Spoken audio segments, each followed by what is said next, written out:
안녕하십니까. 행복한 안식일입니다. 세리토스 교회에서 보내드리는 교과 해설 시간에 방송을 통해서 함께 하신 여러분 모두를 예수님의 이름으로 환영합니다. 지난 한 주도 건강하고 평안하셨습니까? 교과 해설을 진행하다 보면 교사를 하신 모든 분들께서는 아마 저와 공감을 하실 겁니다만 몇 가지 고민에 빠지게 됩니다. 일주일 동안 공부하도록 만들어진 이 교재를 30분이라고 하는 시간 안에 마치자면 가장 큰 도전은 바로 시간입니다. 교사로서 매일의 소지에서 다룬 성경절들을 그래도 빠짐없이 한 번씩은 꼭 다루고 싶은데 그러자면 시간이 말도 못하게 턱없이 부족합니다. 그렇다고 무리해서 성경절만 다루다 보면 해설을 할 시간이 또 부족합니다. 이에 대한 해결책은 이 교과 해설 방송에 참여하시는 모든 성도님들께서 교과 해설을 충분히 하시고 공부에 참여하시고 저는 교사는 요약 형식으로 진행하는 방법밖에 없습니다. 교회에서는 토론식으로 진행하라고 그러죠. 이 30분 동안 교과의 모든 내용을 여러분 방송을 통해서 다 얻으실 거다라고 생각하지 마시고 개인적으로 한 주간 충분히 학습을 하시고 그 공부하신 내용을 이 시간 함께 복습하고 정리하신다라고 하는 마음으로 함께 하시면 좋겠습니다. 팬데믹 전에 교회에서 반별로 교과 공부를 하시는 것을 보면 대개 설교 예배 참석 인원의 절반도 안 되는 분들이 교과 공부 시간에 참석하시고 또 교과 공부에 참석하시는 분들 중에도 상당히 많은 분들이 공부를 미리 하지 못하셔서 책이 깨끗하게 하얀 상태로 오시는 경우가 많았던 것을 제가 기억합니다. 아무쪼록 우리 일상이 정말 바쁘고 저 인생이 하루하루가 전쟁터 아닙니까? 참 그건 너무나 잘 압니다. 그럼에도 불구하고 앞으로는 매일의 학습 분량을 우리 모두 꼭 정독하고 공부할 수 있게 되기를 바랍니다. 그래서 이 교과 해설 시간이 한 주일치의 학습량을 한꺼번에 다 소화해내야 하는 부담 때문에 힘든 버거운 시간이 아니라 지난 한 주간 내가 교과 공부를 통해서 받았던 은혜를 다시 한번 복습하며 되새기는 시간이 되기를 바랍니다. 그리고 성도님들 중에 안식일 설교 예배만 참석하시는 분들이 아직도 좀 계십니다. 모든 분들이 한 분이라도 더 빠짐없이 교과 해설 시간에도 함께 하시도록 서로 기도해 주시고 독려해 주시면 감사하겠습니다. 5월 22일 안식일 제8과의 교과의 제목은 언약의 율법입니다. 먼저 기억절의 말씀을 다 함께 다시 한번 읽도록 하겠습니다. 그런즉 너는 알라 오직 너의 하나님 여호와는 하나님이시여 신실하신 하나님이시라. 그를 사랑하고 그의 계명을 지키는 자에게는 천대까지 그의 언약을 이행하시며 인애를 베푸시느니라. 제목이 언약의 율법인데요. 여러분은 언약은 무엇인지 또 율법은 무엇인지 또 둘의 차이점이 무엇인지 아주 분명하게 선명하게 잘 알고 계십니까? 언약의 율법이라는 8과의 제목은 영문으로는 Covenant Law입니다. 영어로도 보면은 사실 Covenant나 Law나 개념이 비슷해서 둘의 차이점을 개념 정리를 통해서 분명히 하지 않으면 모호할 수도 있습니다. 먼저 그렇다면 이 covenant라고 하는 한국말로는 이 언약이라고 하는 말에 대해서 생각을 해 보겠습니다.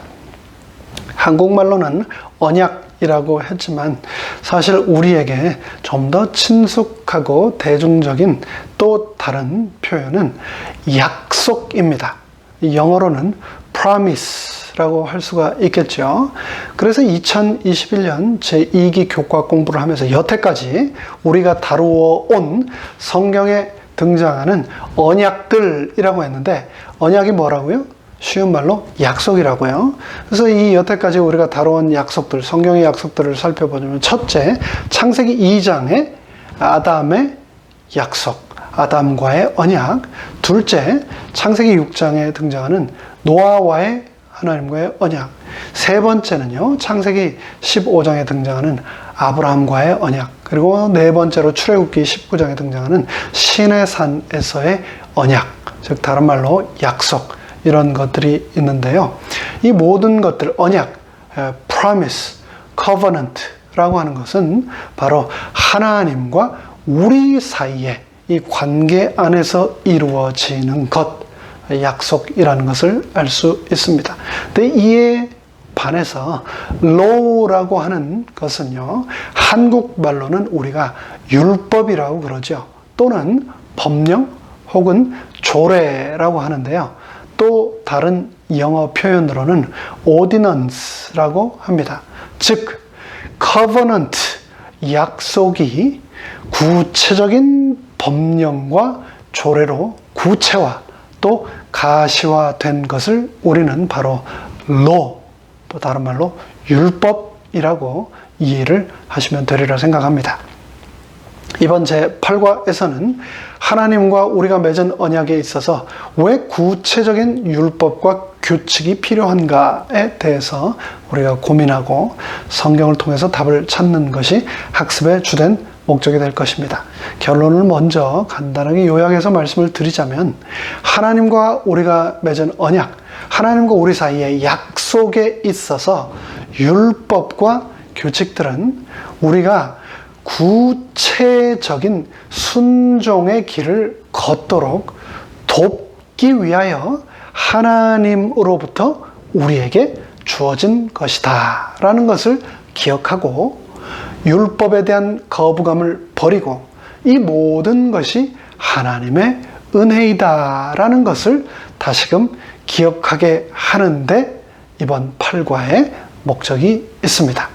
그러면서 지난 안식일에도 공부하였지만, 우리가 구원을 얻기 위해서 순종을 하는 것이 아니라, 조건적으로 순종을 하는 것이 아니라 구원을 이미 주셨기 때문에 그 주신 그 결과, 구원의 결과에 대한 감사로 나의 삶을 순종의 삶으로 하나님께 드려야 한다라는 것을 저자는 다시 한번 이번 주 교과를 통해서 강조하고 있습니다. 즉, 순종은 구원의 조건이 아니라 결과라는 말인데요. 그렇다면 지금부터 매일의 소재를 살펴보도록 하겠습니다. 첫째 날의 제목은 이스라엘을 택하심입니다.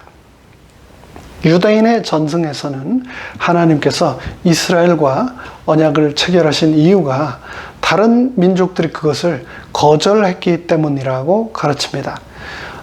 비록 이런 주장은 성경적인 근거는 없지만 이유가 무엇이든 간에 하나님께서는 히브리 민족을 선택하셨다는 점을 이해하는 데는 도움을 줍니다. 근데 여기서 하나님의 선택의 특징이 등장합니다. 하나님의 선택의 특징은요, 이스라엘 백성들이 명예와 특권을 받을 만한 자격, 퀄리피케이션이 되어서 그들이 선택된 것이 아니라 하나님의 사랑을 받을 그 어떤 장점, 자격도 없었는데도 불구하고 일방적으로 하나님께서 그들을 은혜로 선택하셨다는 데 있습니다.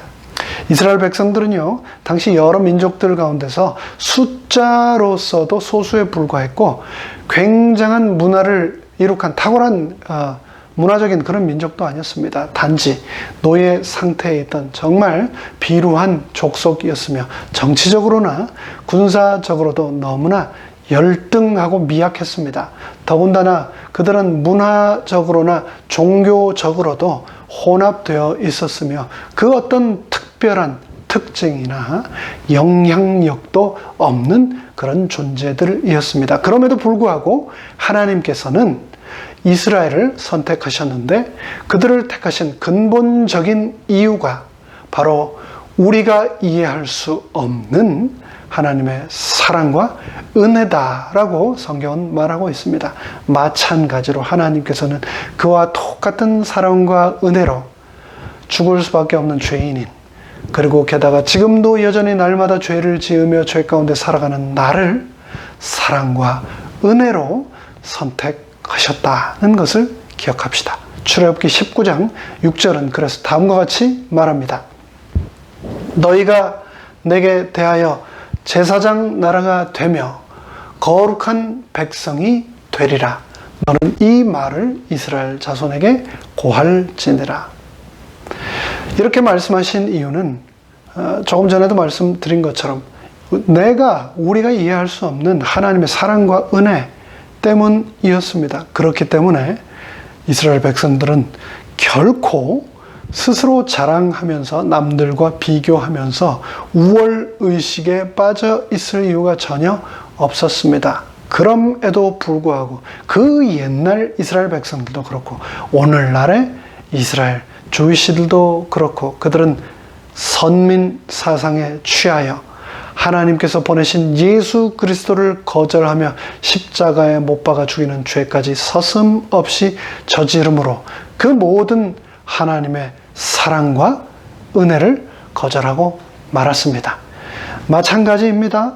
우리도 하나님께서 나를 선택하신 그 놀라우신 사랑과 은혜를 기억하고 감사해야지. 선민의식, 특별의식에 취해서 나 자신을 의롭게 여기고 올리다가는 이스라엘 백성들과 똑같은 죄악에 빠지게 된다는 것을 우리가 잊지 않고 기억해야 하겠습니다. 그들을 통하여서 아주 중요한 교훈을 하나님께서는 얻게 하셨습니다. 제7일 안식일 예수 재림 교인인 우리 모두들도 구원을 하나님께서는 베푸셨고 우리에게 정말 놀라운 사랑과 은혜를 주셨습니다. 그러나 우리가 구원을 받을 유일한 대상자로서가 아니라 세천사의 기별이라는 맥락 속에서 구속의 기별을 세상에 선포하도록 하나님의 부르심을 받은 현대의 이스라엘임을 기억하고 구원과 구속의 약속을 비밀리에 감추어 두고 독점하는 배타적인 무리로서 우리가 살아서는 결코 안 된다. 독생자 예수 그리스도 그분의 기이한 빛을 선전하고 전하는데 최선을 다하는 삶을 살아야 한다라는 것을 기억합시다. 이에 대하여 시대의 소망은 다음과 같이 말합니다. 이스라엘을 택하신 목적, 하나님께서는 일찍이 이스라엘을 택하셨다. 하나님께서는 당신의 율법과 또한 구주를 알려주는 표상과 예언의 지식을 인류 가운데 보존하도록 인류 모두와 나누도록 이스라엘을 부르셨다. 그들이 세상에서 구원의 셈이 되기를 원하셨다. 하나님께서는 이스라엘 백성들이 세상을 구원하는 구원의 셈, 하나님의 도구가 되기를 원하셨다. 그러나 이스라엘 그들은 사람들에게 하나님을 드러내야 했는데 그것을 온전하게 실천하지 못했던 겁니다. 첫째 날의 내용을 다시 한번 요약합니다. 하나님의 선택하심에는 무엇이 있다고요? 하나님의 선택하심에는 특별한 목적이 있다고 분명히 말씀하셨습니다. 이스라엘 백성들이 그 옛날 하나님으로부터 선택되었던 것처럼 저와 여러분은 제7일 안식일 예수 재림 교회의 일원으로서 안식일 기별, 재림 기별, 세천사의 기별이라고 하는 특별한 기별을 부여받은, 선택을 받은 그런 무리로서 그것을 독점하고 상대적 우월감에 빠져 있는 것이 아니라 그 기별을 전하라고 하는 특별한 사명을 위하여 우리가 남은 백성으로 선택되었다는 것을 기억합시다. 둘째 날의 제목은 결속을 굳게 해주는 율법입니다. 여호와께서는 그 언약을 너희에게 반포하시고 너희로 지키라 명하셨으니 곧 십계명이며 두 돌판에 친히 쓰신 것이라. 둘째 날 소지에서는 언약에 있어서, 약속에 있어서 율법의 필요에 관하여 말하고 있습니다. 여러분은 언약과 율법이 어떻게 연결이 되어 있다고 생각하십니까? 이에 대해서요, 교과의 저자는 110쪽에서 자세히 설명을 하고 있는데요. 약속에 있어서 구체적이고도 명확하게 표현된 경계와 규칙이 없다면 그 약속은 오래 지속될 수 없습니다. 대표적인 것이 결혼 관계가 있겠죠. 그리고 또 사업상의 동업자와의 관계에서도 마찬가지입니다. 모든 약속은 구체적이고도 명확하게 표현된 경계와 규칙이 필요합니다. 결혼이라고 하는 언약이 구체적이고도 명확하게 표현된 경계와 규칙이 없다면 과연 얼마나 오래 갈 수 있을까요? 사랑이 전부인 것 같지만 진심으로 사랑한다 할지라도 여전히 거기에는 규칙이 필요합니다. 지인과 사업상의 동업관계도 마찬가지입니다. 서로에 대한 신뢰가 전부인 것 같지만 신뢰한다 할지라도 여전히 그 신뢰를 붙들어줄 수많은 세부 규칙들이 필요하며, 그런 세부적인 규칙들은 서로를 위하여 존재하며 또 그 규칙들을 서로 지키려고 노력할 때에 그 신뢰는 더욱 단단해지며 굳건하게 유지된다는 것을 우리는 잘 알고 있습니다. 작은 행동, 소소한 행위들이 그 규칙과 법률과 원칙에서 어긋나기 시작하면 결국 그 어떤 언약, 그 어떤 약속도 무너지고 만다는 것을 우리는 살아오면서 수없이 보아왔습니다. 그렇기 때문에 우리는 언약의 기초인 이 율법을 통하여 우리의 마음가짐을 순간순간 새롭게 해야 하겠습니다. 이에 대하여 부조와 선지자는 다음과 같이 말합니다. 하나님의 율법은 이 언약, 이 하나님과의 약속의 기초였으며 그것은 단순히 그들을 다시 하나님의 뜻과 일치하게 만들고 그들을 하나님의 율법을 순종할 수 있는 위치에 처하게 하는 계획이었다. 셋째 날의 제목은 언약에 있어서의 율법입니다. 신명기 10장의 말씀입니다. 이스라엘아, 너의 하나님 여호와께서 너에게 요구하시는 것이 무엇이냐?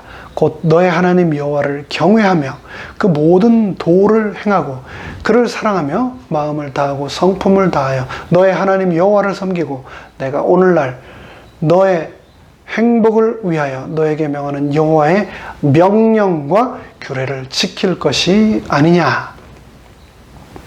많은 사람들이 흔히 율법하면 재판, 감옥, 처벌 같은 무거운 단어들을 떠올립니다.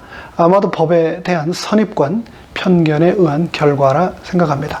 그러나 성경에서 율법으로 번역된 히브리어 원어 토라는요, 요즘 우리말로 번역하자면 가르침 혹은 교훈이라고 할 수 있습니다.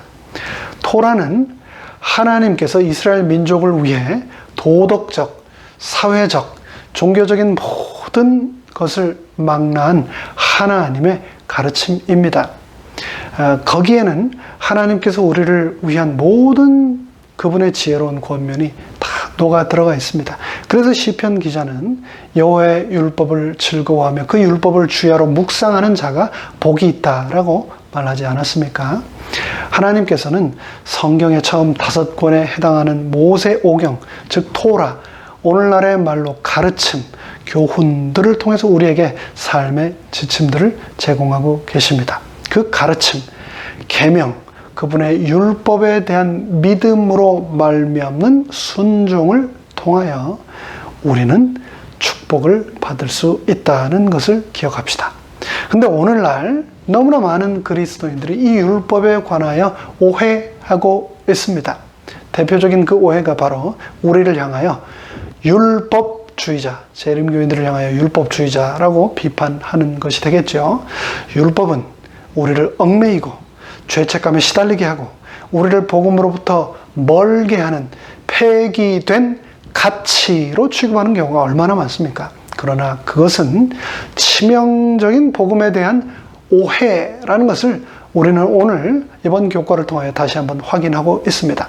율법은 분명 우리에게 축복을 위하여 하나님께서 직접 주신 가르침이며 결코 복음의 반대 개념이 아니라는 것을 기억합시다.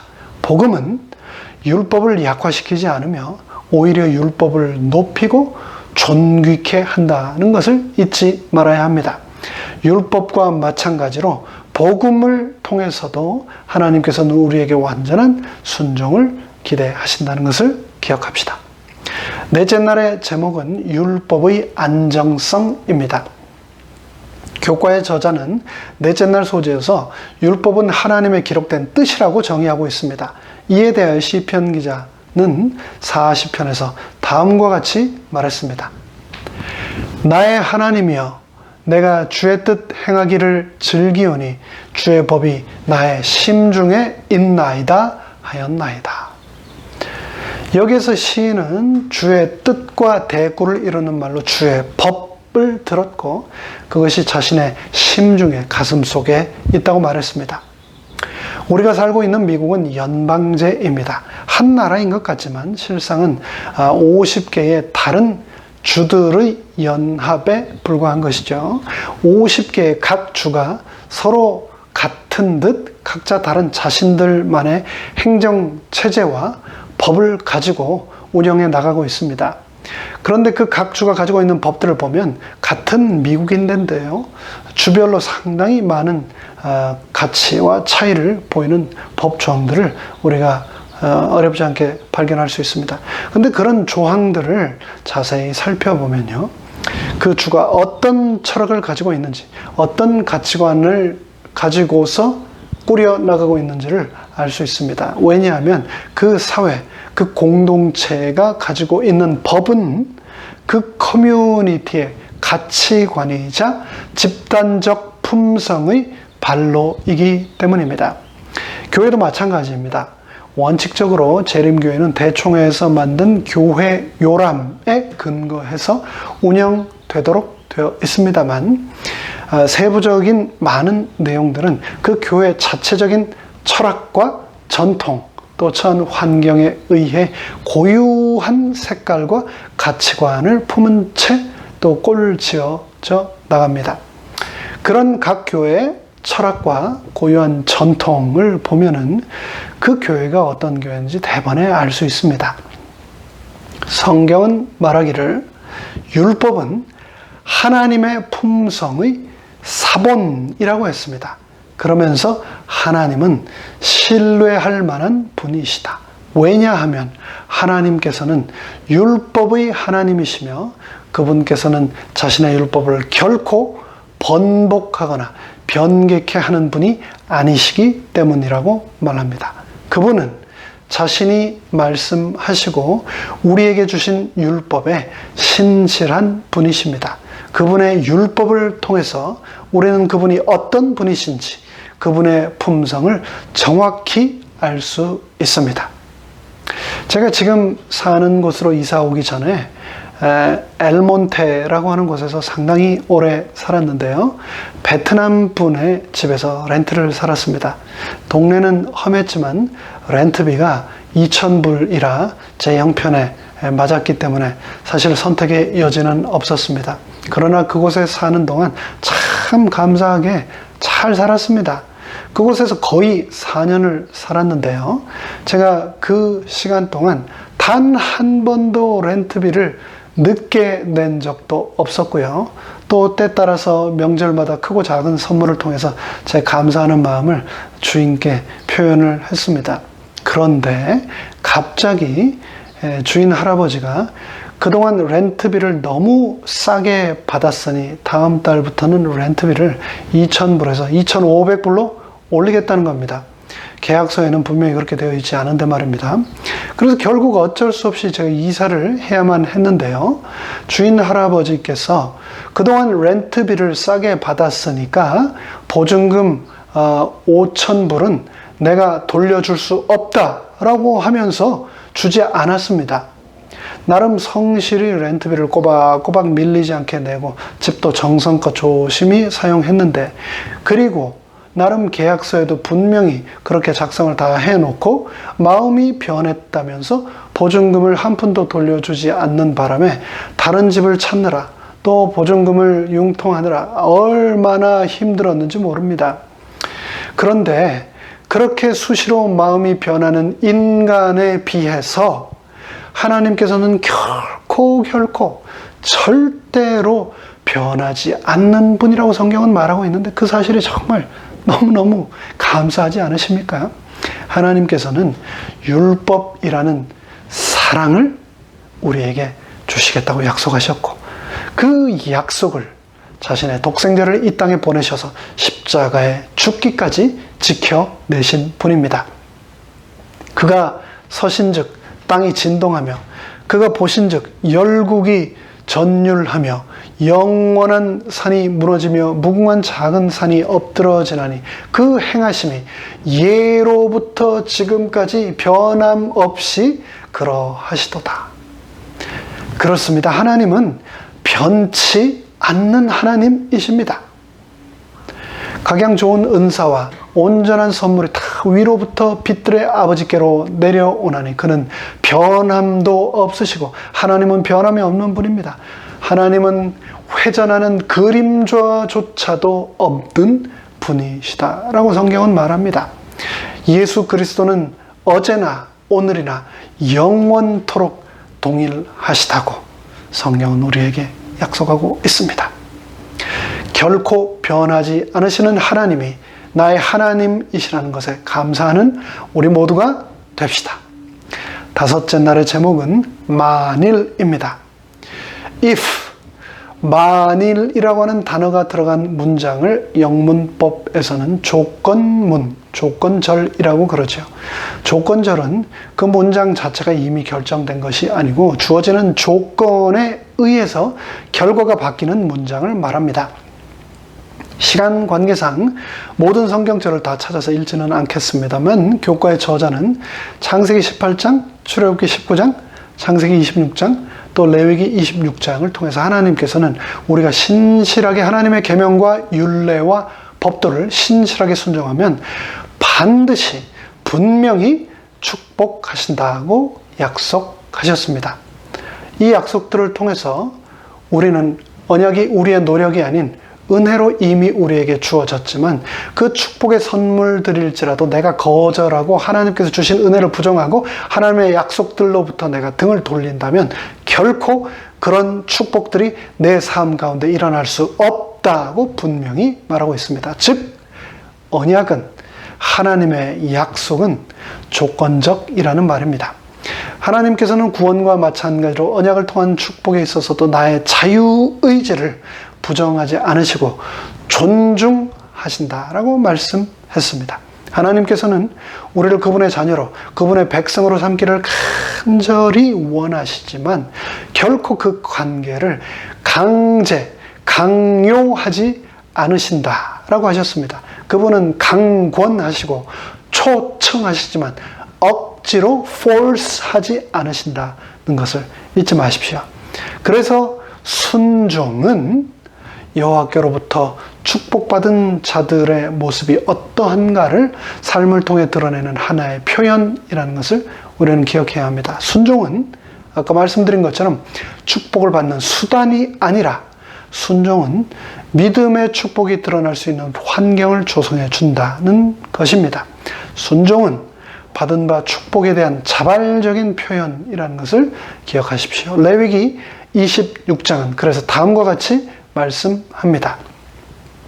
너희가 나의 규례와 계명을 준행하면 내가 너희 비를 그 시후에 주리니 땅은 그 산물을 내고 발의 수목은 열매를 맺을지라. 순종을 통하여 아름다운 열매를 맺음으로 우리의 삶이 하나님께 영광이 되는 축복의 삶이 되기를 간절히 바랍니다. 또 신명기 5장은 다음과 같이 말씀합니다. 너희 하나님 여호와께서 너희에게 명하신 모든 도를 행하라. 그리하면 너희가 삶을 얻고 복을 얻어서 너희의 얻은 땅에서 너희의 날이 장구하리라. 강요와 강제는 하지 않으시지만 여전히 나의 자발적인 순종을 기대하시는 하나님의 마음을 잊지 말고 기억합시다. 여섯째 날 마지막 날에서 교과의 저자는 한 주의 교과를 요약하면서 재림교회 성경 주석의 내용을 다음과 같이 인용합니다. 사람이 그리스도의 능력과 은혜로 말미암아 하나님의 율법의 계율들을 지키기 시작하고자 한다면 그 이전에 반드시 마음속에 사랑이 있어야 한다. 사랑 없는 순종은 아무 소용이 없을 뿐더러 불가능한 것이다. 그러나 사랑이 현존하는 곳에서 사람은 하나님의 계명들에 표현된 하나님의 뜻에 조화되도록 삶을 바로잡기 시작할 것이다. 금방 읽은 이 말씀에 대해서 여러분은 어떻게 생각하십니까? 우리가 때로는 신앙생활이 너무 어렵다고 불평하는 경우가 있는데요. 이 말씀처럼 사랑 없이 순종을 하려 했기 때문에 그토록 내가 힘들었던 것은 아닌가? 사랑 없이 순리에 어긋나게 하나님을 억지로 순종하려고 해서 내가 그토록 내적으로 갈등하고 힘들었던 것은 아닌가? 한번 생각해 봅시다. 이를 통해서 우리가 하나님의 사랑을 올바로 온전히 깨닫고 그분을 섬기는 것이 얼마나 중요한가를 다시 한번 발견하게 됩니다. 율법을 통하여 그분의 성품을, 그분의 사랑을 우리 모두 다시 한번 온전히 깨닫게 되기를 간절히 바랍니다. 사랑으로 하나님의 율법에 순종하심으로 하나님의 약속과 축복이 나의 삶 속에 충만히 임하게 되기를 간절히 바라며 마지막으로 신명기 9장의 기억자료 말씀을 다시 한번 선물로 드립니다. 이 약속의 말씀이 우리 가슴과 삶 속에 새겨져 아름다운 순종으로 열매 맺게 되기를 간절히 바라며 교과 해설을 마칩니다. 그런즉 너는 알라 오직 너의 하나님 여호와는 하나님이시요 신실하신 하나님이시라. 그를 사랑하고 그 계명을 지키는 자에게는 천대까지 그 언약을 이행하시며 인애를 베푸시느니라. 하늘에 계신 저희들의 아버지 하나님, 신실하신 하나님께서 우리에게 주신 그 계명을 사랑으로 온전히 순종함으로 지킴으로 하나님께서 우리에게 주기로 약속하신 그 축복 가운데서 살아가는 우리 모두가 되도록 은혜 베풀어 주시옵소서. 모든 말씀 예수님의 이름으로 간절히 축원하옵나이다. 아멘.